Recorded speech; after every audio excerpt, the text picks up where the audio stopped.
Veredas religiosas, prezados irmãos e irmãs, em nosso Senhor Jesus Cristo, prezados congregados e aqueles que também nos assistem de suas casas, celebramos hoje o domingo da 50ª, nessa proximidade com esse tempo santo da Quaresma.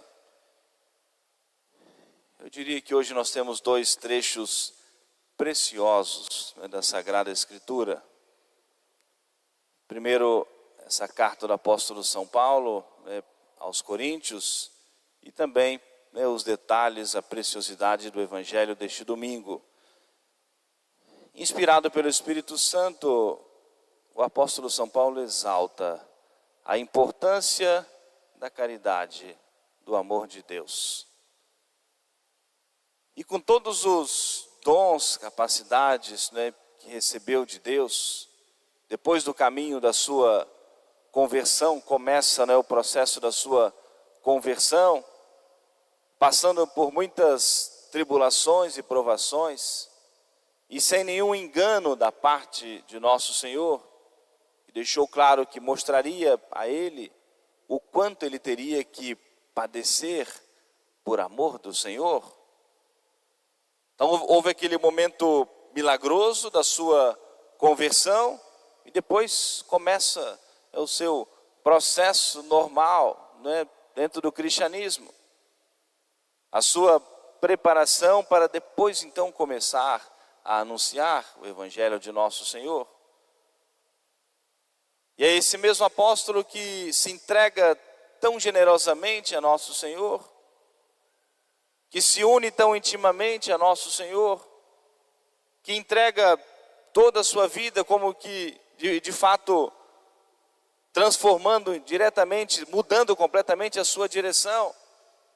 Aquele que era perseguidor dos cristãos e com muita brutalidade, com muito vigor, combatia o cristianismo e trabalhava pela prisão dos cristãos, agora vai tornar-se um grande propagador da fé, e ele também vai ser perseguido.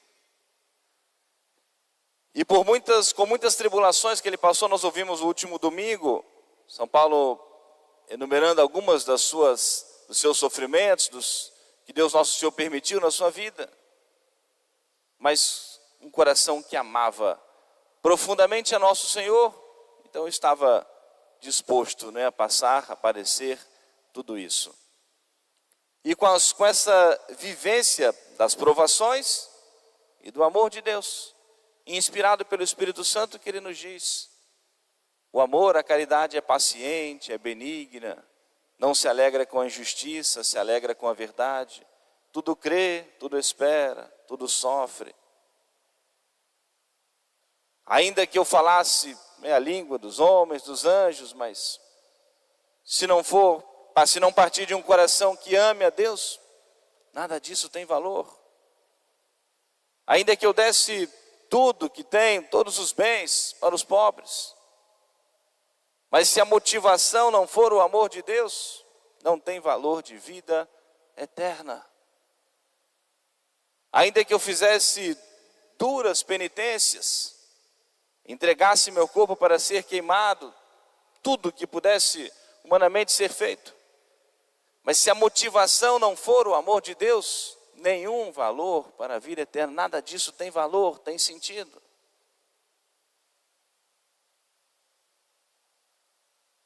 Encaixa-se perfeitamente na reflexão de hoje, o grande São Francisco de Sales, no Tratado do Amor de Deus, diz que muitos colocam a sua perfeição em fazer longas peregrinações, em fazer muitos jejuns, muitas penitências, mas nem sempre movidos pelo amor de Deus. A perfeição consiste em amar a Deus de todo o coração, e por amor a Deus, aí sim, colocar em ação todas essas práticas: a oração, o jejum, as esmolas, a visita aos lugares santos, as peregrinações, as procissões. Mas a perfeição consiste propriamente em amar a Deus de todo o coração. Vamos iniciar agora na quarta-feira, o tempo da quaresma. E a igreja começa impondo para nós esse preceito: jejum e abstinência de carne. E o convite para nós durante a quaresma nos penitenciarmos. Mas esse sacrifício, o sacrifício que vamos escolher para ser a nossa companhia no tempo quaresmal, para ser para nós como que um lembrete a todo instante da presença de Deus, de que nós estamos vivendo com a igreja esse tempo santo, esse tempo de conversão, o tempo da quaresma, precisa ser motivado também pelo amor de Deus. O nosso sacrifício, para a nossa penitência exterior, como sinal de um coração sinceramente arrependido dos pecados, um coração ferido porque os pecados ofendem a Deus, um coração que reconhece a ingratidão, os pecados, essa ingratidão para o amor de nosso Senhor, para com o amor de nosso Senhor. Então não é meramente cumprir um ato material externo,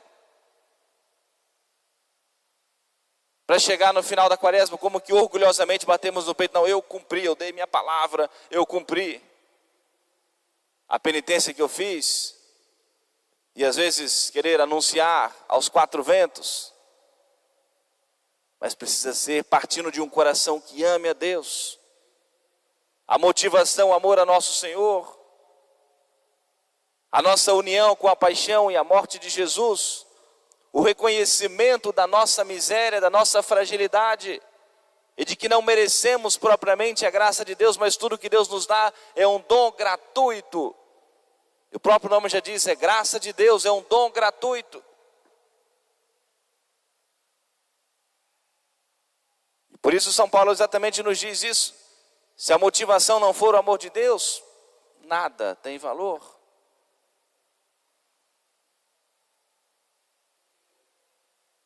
É preciso nós pedirmos a nosso Senhor. As virtudes são dons de Deus, infundidos em nossa alma, a começar no dia do nosso santo batismo. As virtudes da fé, da esperança, da caridade. A vivência dessas virtudes passa também por uma decisão da nossa vontade, de querer acreditar, de querer confiar e esperar no Senhor, e querer amar a Deus. E por isso que é tão importante para nós a reflexão, a meditação na palavra do Senhor, na bondade de Deus em nossa vida, no amor de nosso Senhor por nós. A igreja vai nos conduzir de modo especial na quaresma e depois na Semana Santa, a meditação da paixão e da morte de Jesus.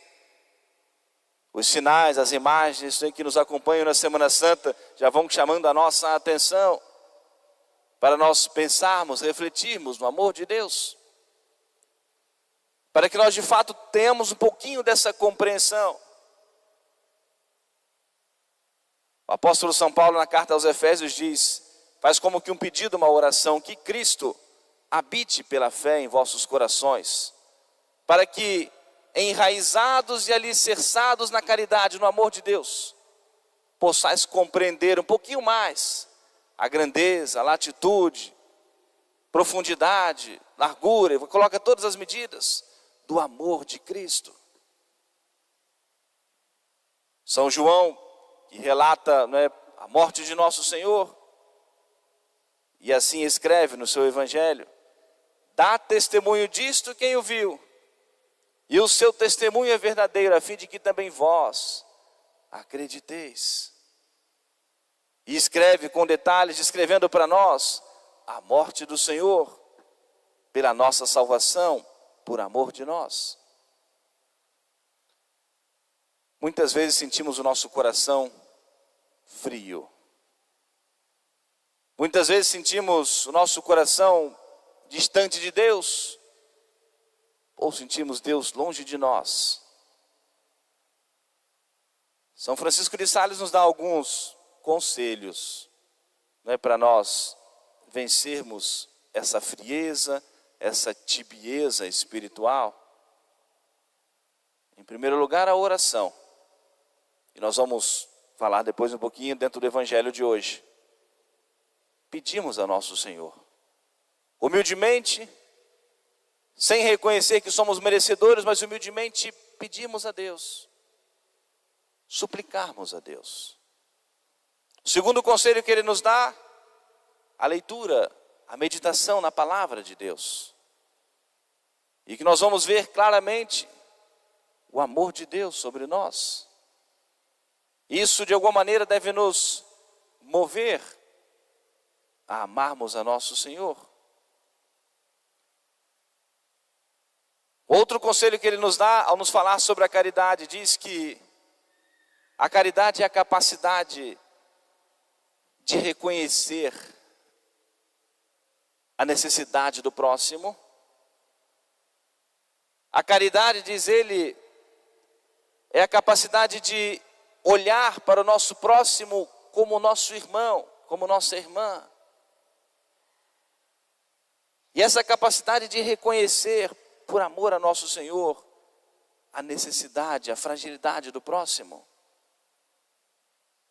para assim nós nos dispormos a servir, por amor a nosso Senhor. Um terceiro conselho que Ele nos dá, para vencermos a tibieza, temos esse olhar para o nosso próximo. E esse olhar, segundo o olhar de Deus, e nos dispormos a servir.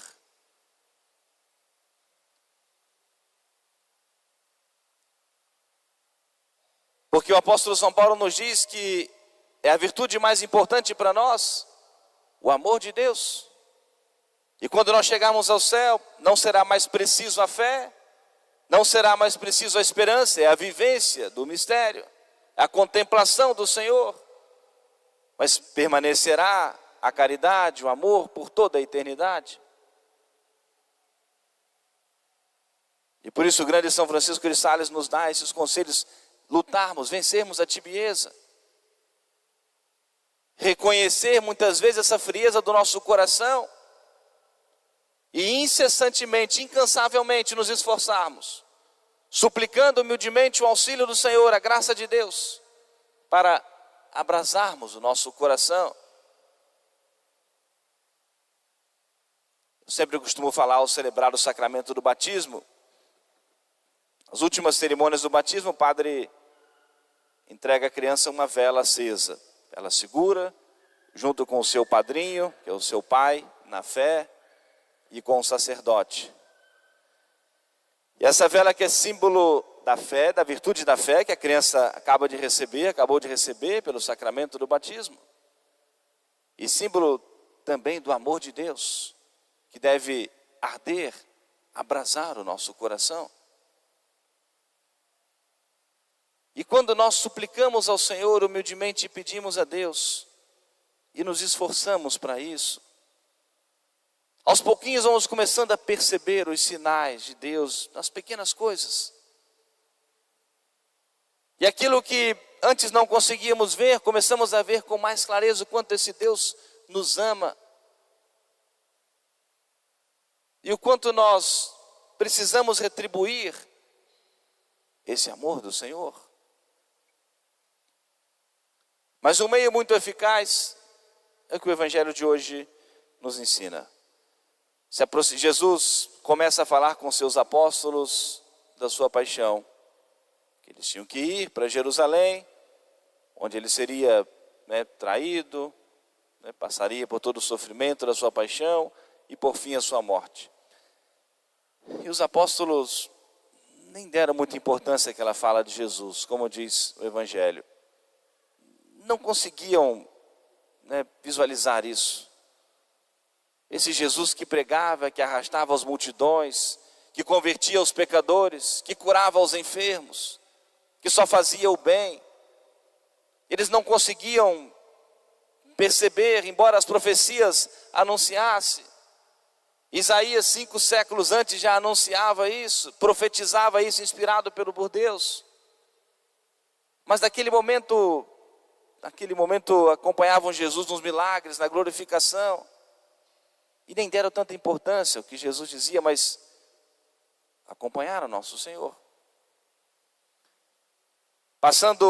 Chegando próximo à cidade de Jericó, no meio daquela burburinho de pessoas no entorno de Jesus, um homem cego de nascença, estava lá à entrada da cidade, percebeu aquele barulho e perguntou o que estava acontecendo. E disseram para ele: é Jesus de Nazaré que vai passar aqui.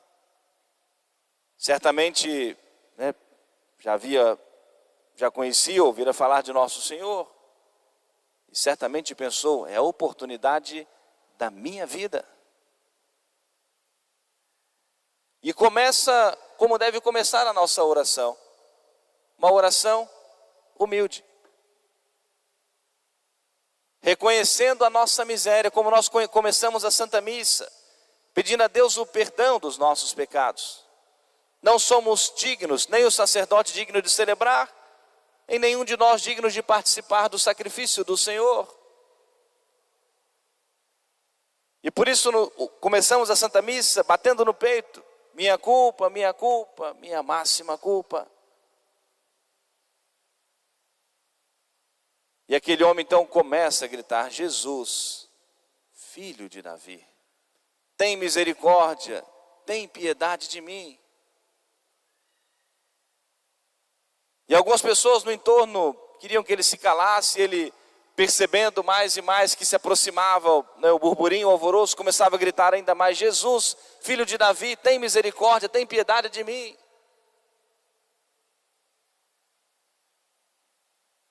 Diz a Sagrada Escritura: a um coração humilde e sinceramente arrependido, Deus não nega o seu perdão, a sua graça. A oração humilde toca o coração de Deus.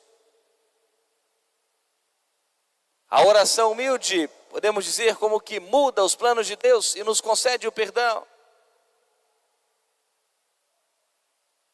O Antigo Testamento nos apresenta a figura do grande Moisés, que intercedia diante do Senhor pelo povo de Deus. E quando muitas vezes Deus queria punir, castigar duramente o povo, ali estava Moisés, numa oração humilde e confiante: Senhor, tem de piedade do vosso povo. O que vão dizer os vossos inimigos? Tem de piedade e misericórdia desse que é o vosso povo, escolhido por vós.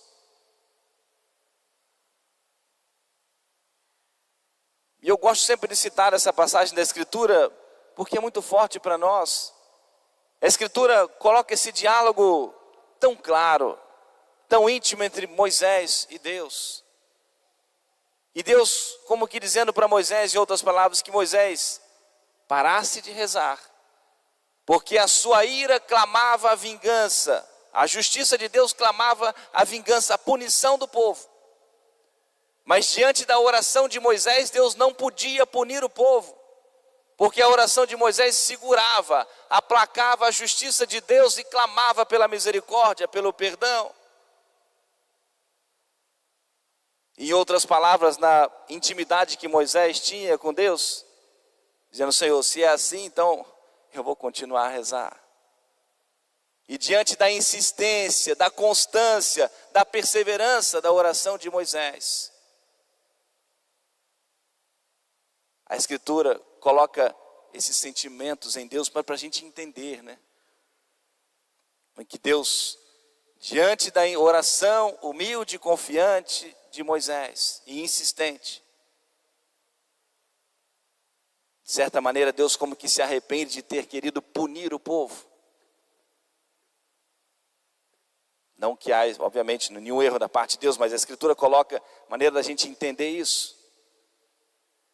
E então diz para Moisés que não iria punir, que ele descesse do monte e convidasse o povo ao arrependimento, à penitência, pela oração, pela súplica humilde, confiante, perseverante daquele homem, o homem de Deus que conseguia tudo de Deus pela oração.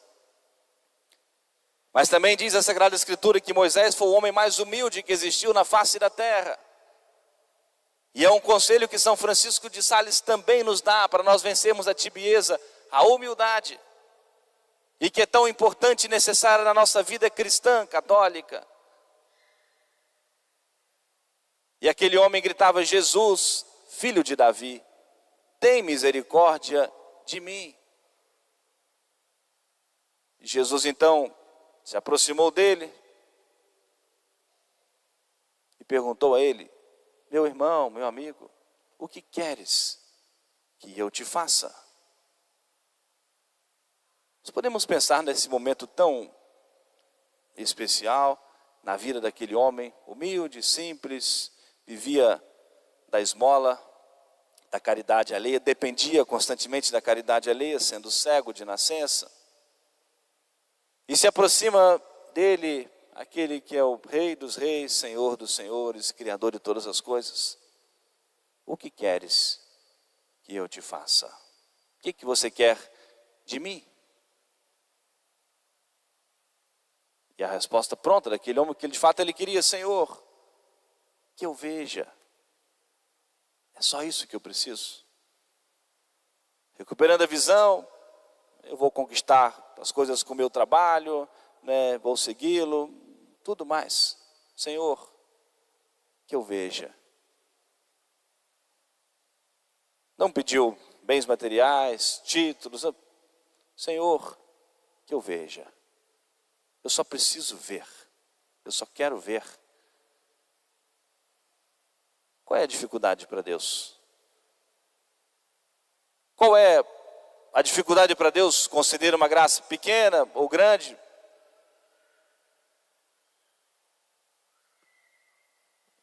E nosso Senhor simplesmente disse a ele: vê, se é isso que você quer. A tua fé te salvou.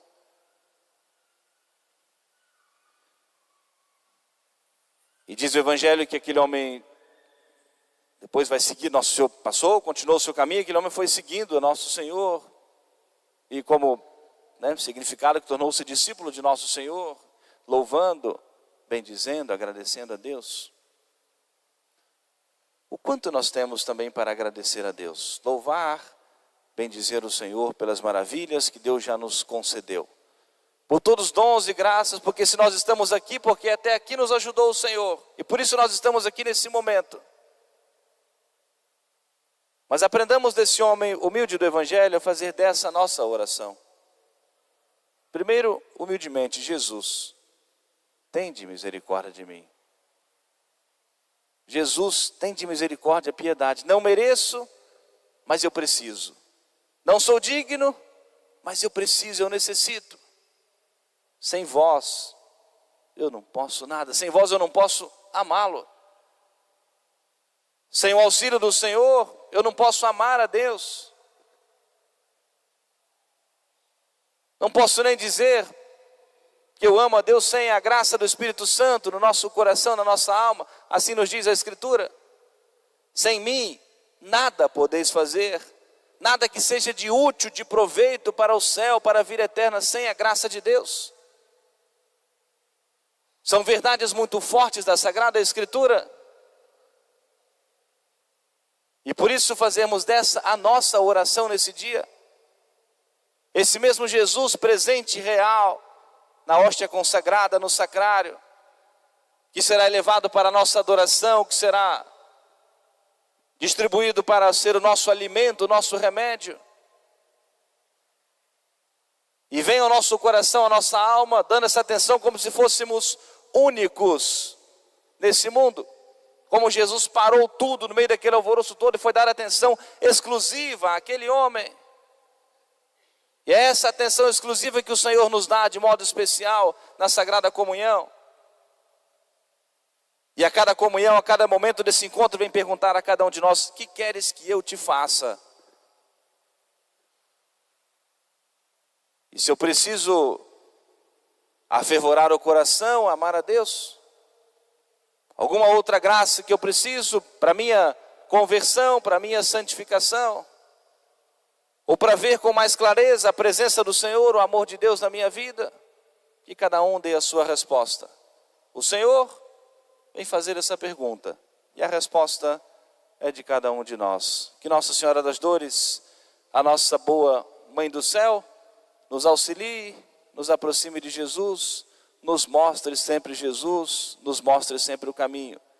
E ela que é um coração que amava profundamente a nosso Senhor, alcance a graça do afervoramento do nosso coração, de nós vencermos a frieza, a tibieza, muitas vezes a falta de fé, de esperança, para amarmos de todo o coração a nosso Senhor e um dia podermos contemplá-lo por toda a eternidade no céu. Amém. Louvado seja nosso Senhor Jesus Cristo.